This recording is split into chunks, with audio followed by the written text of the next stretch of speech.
La pregunta que tú me haces es una pregunta que me han venido formulando amigos, conocidos, acá en Suecia o en España, acerca de esta paradoja chilena, este enigma chileno, de un país de lejos, el más exitoso de América Latina durante los últimos 30 años, que tiene un progreso notable económico, social,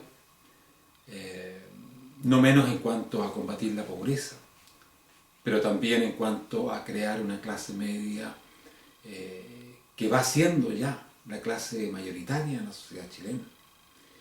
Y todo eso que desde afuera se ve como, y es así, un éxito muy grande, parece contrastar con las grandes movilizaciones del año 2011 y también en los años posteriores, donde se cuestiona el fundamento de todo este desarrollo, de todo este crecimiento que están admirados desde fuera de Chile.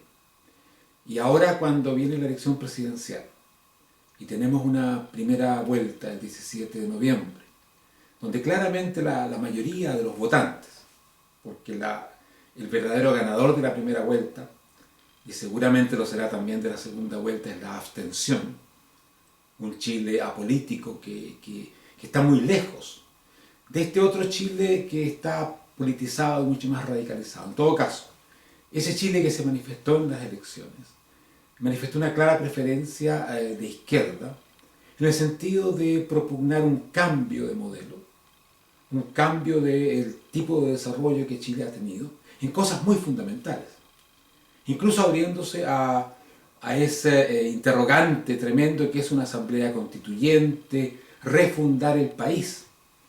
Eso se acostumbra a hacer con países que andan muy mal, que están en crisis, que están prácticamente destruidos por una u otra cosa.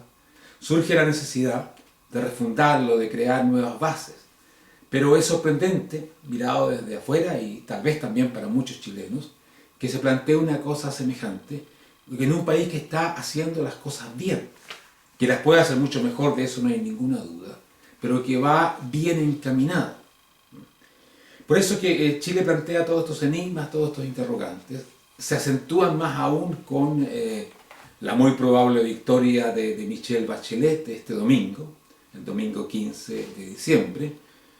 Tenemos que ver el resultado, pero por lo menos lo que indican las encuestas, lo que parece ser la opinión general es que va a haber una victoria y bastante contundente incluso de la candidata de la izquierda. Y eso es lo que a muchos les parece algo inexplicable.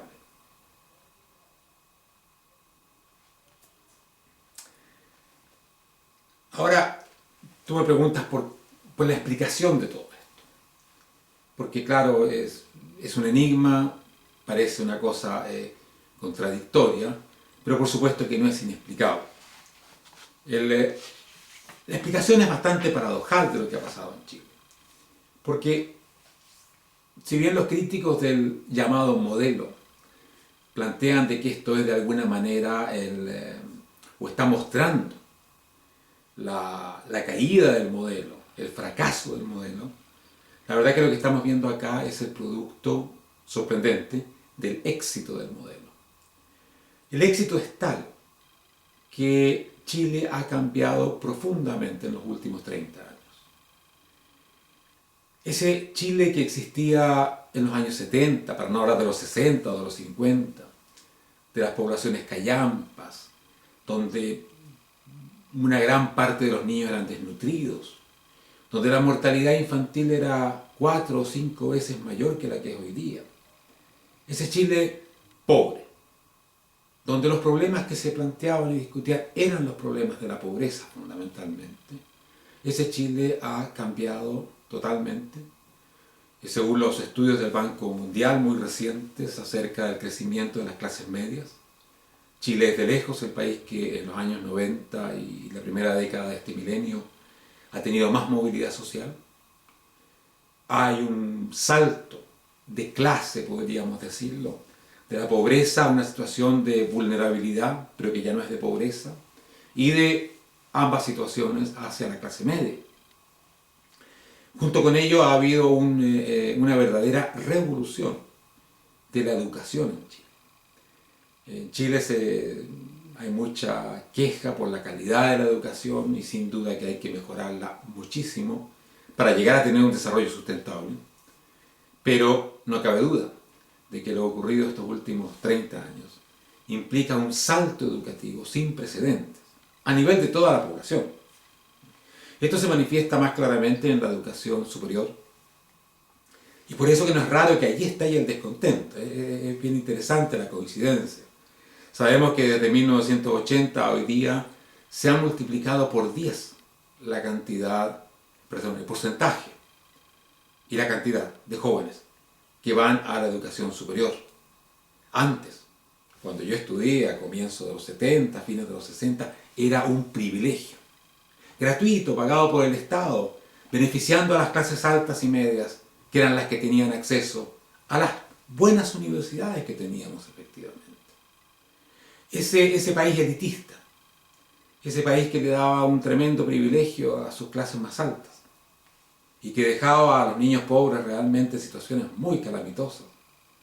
Yo cuando era joven fui profesor de escuelas pobres, de los barrios pobres de Santiago, y era realmente increíble pensar que yo tenía una educación gratuita de alta calidad en la Universidad de Chile estudiando Derecho, y esos niños no tenían ni siquiera vidrios en las ventanas.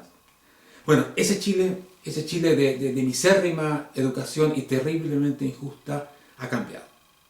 Más de 1 millón de jóvenes hoy día acceden a la educación superior. El 70% de ellos tiene padres que nunca accedieron a la educación superior. ¿Qué implica todo esto? Implica que no solamente la estructura social y el poder de consumo de la sociedad ha cambiado, sino que sus preferencias, sus gustos, cómo ve la realidad, cambia radicalmente. La verdad es que el progreso tiene dentro de sí un elemento contradictorio. Tiende a hacer crecer las expectativas mucho más rápidamente que su capacidad de satisfacerlas. Esto pasa especialmente como en Chile, cuando se amplía enormemente la educación. Por lo tanto, la perspectiva de las personas, el mundo que pueden ver, visualizar, pero al cual no tienen acceso todavía, es muchísimo más amplio que el mundo de una sociedad pobre. Esto se puede, para usar una metáfora, es como si alguien viviera dentro de un hoyo. Claro, su horizonte va a ser muy limitado, las paredes del hoyo y ese pequeño hueco de luz que se ve arriba. Sus aspiraciones van a corresponder a eso también. Pero cuando esa persona sube, cuando una sociedad sube socialmente y logra salir a la superficie, ve que el mundo es ancho, lleno de posibilidades y crece todo aquello que querríamos alcanzar, pero todavía no podemos alcanzar. Por lo tanto, la paradoja es que la persona que ha salido del hoyo de la pobreza puede estar más descontenta, porque le faltan más cosas.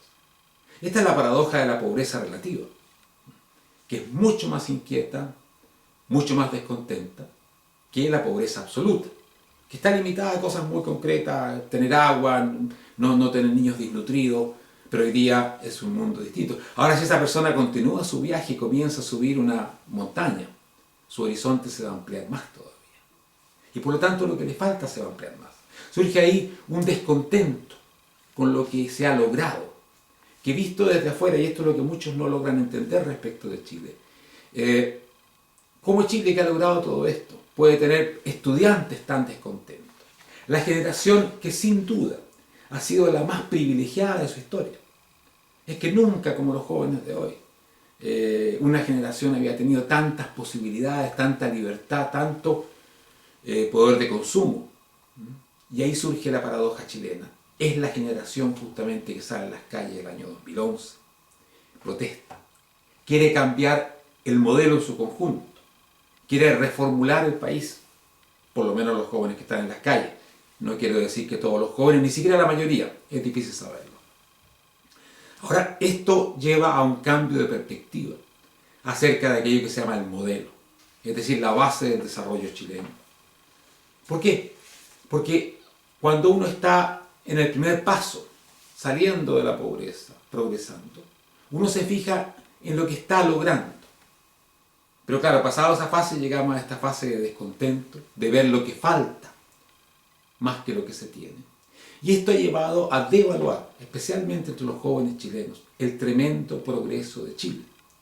Yo ahora pasé 8 meses en Chile y quedaba realmente sorprendidísimo, casi sin respuesta, cuando me hablaban de un Chile que habría existido en alguna época y que nunca existió. Parecía que Chile hubiese caído en una especie de hoyo negro, un pozo negro, en los últimos 30 años, que fuera el peor de los países o de los Chiles posibles. Esto es, fuera de ser una ignorancia, y ahí la escuela chilena tiene gran responsabilidad, lógicamente, tiene que ver también con eso de que se desvaloriza lo que se ha ganado y se pone el acento sobre lo que falta, sobre los defectos. Y ahí hay que reconocer que el modelo chileno, no por su esencia misma, pero por la forma en que se ha aplicado, ha tenido defectos muy importantes en varios aspectos. 2 son fundamentales para comprender los debates de hoy día. El primero es el problema de la calidad. Hubo una apuesta por la cantidad. Más casas, más carreteras, más educación. Y esto es algo que la concertación fue maestra en hacer. Permitió cualquier cosa, cualquier abuso, cualquier tipo de descontrol. Porque claro, reportaba crecimiento, reportaba un éxito en ese momento. Por eso que la gran parte de las llamadas fallas del modelo son fallas del Estado, de la regulación y lo peor de todo, de la voluntad de ejercer el control público que tiene que haber para que una economía libre de mercado funcione. En ese sentido, la concertación es bastante curiosa. Sus sucesores hoy día, la nueva mayoría, lo mismo, porque le achacan al mercado problemas que han sido de ellos. Si ellos han permitido que la universidad lucre en Chile, que las cosas se hagan mal en Chile, que haya colusión, eso es falta de control.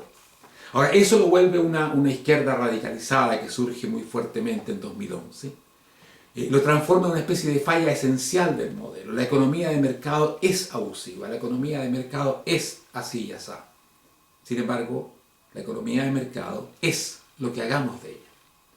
Es una gran herramienta, pero mal usada, mal controlada, como ha sido durante la época de la concertación, puede tener los problemas que tiene Chile, abuso, falta de calidad, etc.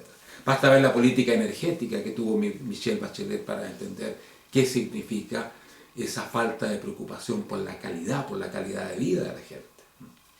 Esto es lo que en Chile nos explica, junto con una radicalización a partir del 2011, un cierto salto a la izquierda del Chile político, del Chile activo, ese Chile que se manifiesta, que ha puesto ahora el acento en la crítica y que pretende dar un salto al vacío prácticamente, que tal vez uno cuando ve la figura de Michelle Bachelet dice, pero probablemente no saltemos en ninguna parte, no parece una persona muy saltarina en ese sentido. Pero lo importante es ver las fuerzas que están detrás de Michelle Bachelet. Michelle Bachelet ni gobernó cuando fue presidenta, ni va a gobernar ahora. Es una persona que delega, cuya capacidad de liderato es muy, muy limitada. Ya sabemos que Velasco era el poder detrás del aparente poder de la presidenta. Esto, claro, en situaciones críticas fue una catástrofe porque la capacidad de liderato, cuando había que mostrarla ya evidentemente como el tsunami, fue cero. Va a pasar también si Michelle Bachelet sale elegida. Su futuro político va a depender de la movilización de los sectores más radicales que le han apoyado.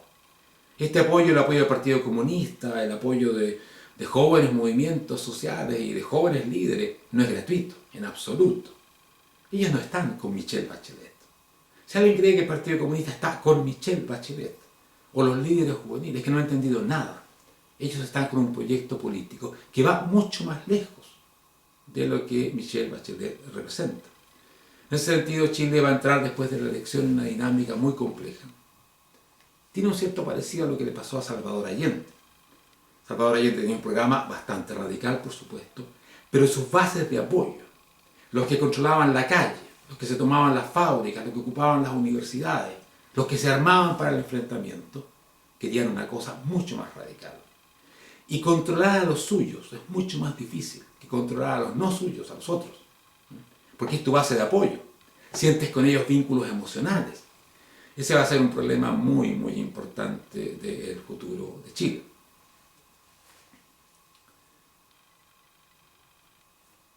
Bueno, me preguntas por cómo se explica la radicalización en sí misma. Porque hablaba yo de este descontento, del malestar, del éxito, como yo lo he llamado. Una sociedad más exigente, que mira más los defectos que las virtudes, que mira más lo que falta que los logros. Todo eso da una base indudablemente importante, un surgimiento de la clase media, la generación joven educada, etc. Sin embargo, todo esto lo lleva por una especie de arte de magia a que esto se manifieste en una posición de izquierda bastante radical, que es la que hoy día domina la agenda política en Chile.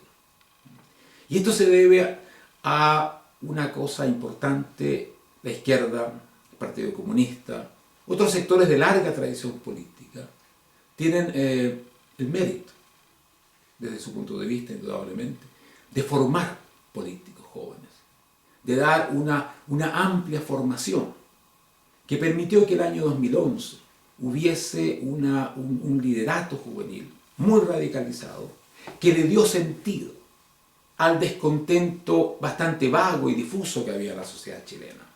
Se pedían muchas cosas: mejor educación, calidad, más consideración con los problemas ecológicos, con la opinión local. Todo esto no tenía un sentido político en sí mismo, no era ni de izquierda ni de derecha. Si estas cosas no son ni de izquierda ni de derecha, son problemas reales. Lo que sí es de izquierda o de derecha es cómo todo esto se interpreta en una visión global de la sociedad chilena. Y allí, la centro-derecha chilena, de liberales a conservadores, de todos sus sectores, fueron absolutamente incapaces de proponerle al pueblo chileno, especialmente a los jóvenes chilenos, una visión de conjunto que tuviera sentido, que recogiera sus problemas, sus reivindicaciones, que reconociese abiertamente las fallas que habían habido, sobre todo en la regulación política del famoso modelo, y lograra canalizar el descontento de una manera que no se volviese contra los fundamentos del éxito chileno. Allí pasó algo que algunos autores, yo conozco un joven autor, Axel Kaiser, que escribió un libro cuyo subtítulo es La anorexia cultural de la centro-derecha chilena. Es muy importante ese pensamiento. Es decir, se tendió a creer de que el modelo se defendía solo, con sus éxitos, porque aumentaba el poder de consumo de la gente, porque le daba cosas que nunca los chilenos habían tenido. Pero no funciona así la realidad. La realidad debe ser siempre interpretada, vista, visualizada.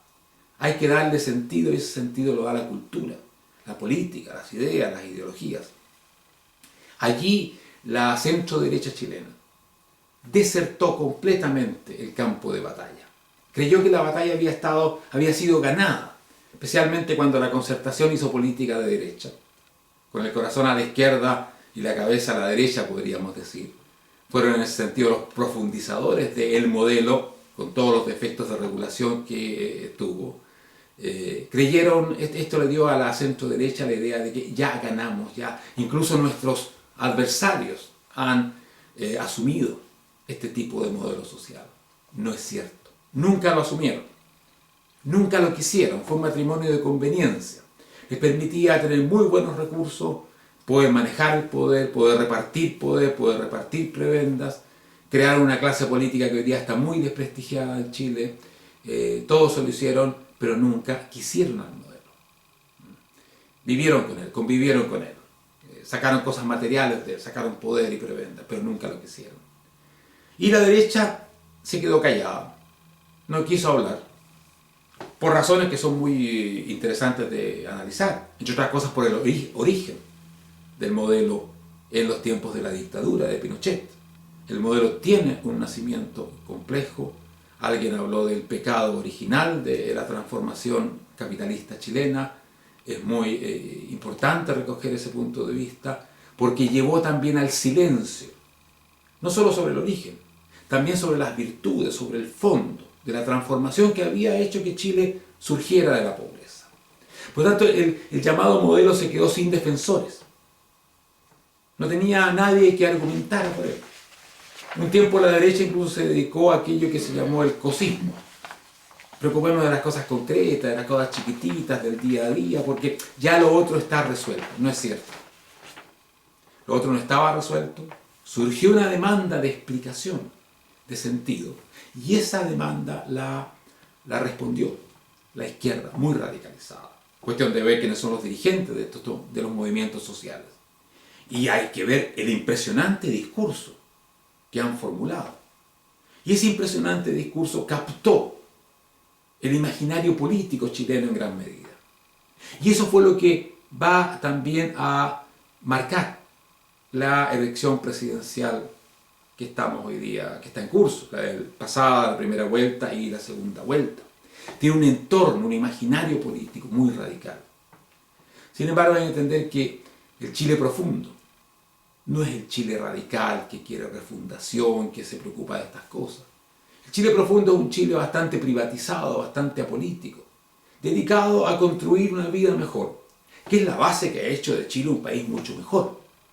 Cada uno luchando en lo suyo, en su pequeño jardín, haciendo su cosa, preocupándose de su trabajo, de su creación muy particular. La suma de todo eso es el Chile de hoy. Es el Chile que está eliminando la pobreza, que está obteniendo resultados espectaculares. Sin embargo, ese Chile tiende a desertar la política, a dejarla de lado. Más aún cuando se ve a los políticos como una clase muy corrupta, con muy poco apoyo ciudadano en general. Y eso es lo que nos lleva a la paradoja de la primera vuelta y probablemente de este domingo, que la alternativa que se imponga va a ser una alternativa muy minoritaria. En la primera vuelta, Michelle Bachelet concitó apenas una cuarta parte del padrón electoral. ¿Cuánto concite este domingo? Sería muy extraño, sorprendente, si logra más de una tercera parte del padrón electoral, y probablemente la abstención sea incluso más alta que en la primera vuelta. Y esto es un dilema futuro. Estamos entre dos Chiles hoy día, un Chile radicalizado, izquierdizado, que vuelve a todos estos devaneos socialistas trágicos del pasado, que abiertamente dice: queremos entroncar a Chile de nuevo, reentroncarlo con el Chile de los años 60 o comienzos de los 70, o sea, el Chile con un tremendo Estado, con poco crecimiento, con mucha pobreza, porque había fracasado en la misión fundamental de lograr un desarrollo que sacara a la gente de la pobreza. Ese Chile está allí, pero también está el otro Chile, Chile apolítico, el Chile que ha creado este Chile moderno en desarrollo. Yo creo que el futuro conflicto chileno va a ser entre estos dos Chiles. Un Chile radicalizado que con el uso de la presión de la calle va a tratar de izquierdizar a Michelle Bachelet muchísimo más. Y este Chile pragmático, práctico, que va a empezar a sentir entonces los daños que una política de ese tipo haría. Hay que pensar lo que significa para un país pequeño, de economía muy abierta, que de pronto se cree una situación de inestabilidad política, una situación de irracionalidad. Entonces, por ejemplo, se comienzan a subir los impuestos de las empresas, cuando todos los países desarrollados, especialmente las economías dinámicas, pequeñas, abiertas, como la de Suecia, hacen lo contrario, bajan el impuesto. ¿Por qué? Porque en este mundo hay que atraer a la inversión, hay que atraer al emprendedor. Es un valor tremendamente importante para que todos surjan, para que los salarios sean mejores. Pero en Chile de pronto parece que nos podemos dar el lujo, esos lujos que no nos dábamos hace tiempo, de ir a contracorriente y crear condiciones que en vez de atraer un alto nivel de inversión y de emprendimiento, pueden terminar destruyéndolo. Yo creo que el Chile práctico, pragmático, aquel que va a sentir esto cuando empieza a subir el desempleo, cuando empiezan a quebrar algunas empresas, cuando el futuro no sea aquel que acostumbraba a ser en los tiempos del modelo, como se dice, ese Chile va a reaccionar. Y veremos qué pasa entre esos dos Chiles. Esto parece a una famosa metáfora que usó Goethe en el Fausto, donde decía: en mi pecho hay dos almas, una que va al utópico, a lo romántico, y otra que está pegada a la tierra. Y estas dos almas parecen ir en direcciones contrarias y querer separarse una de otra. Yo creo que esto va a ser el dilema del Chile futuro.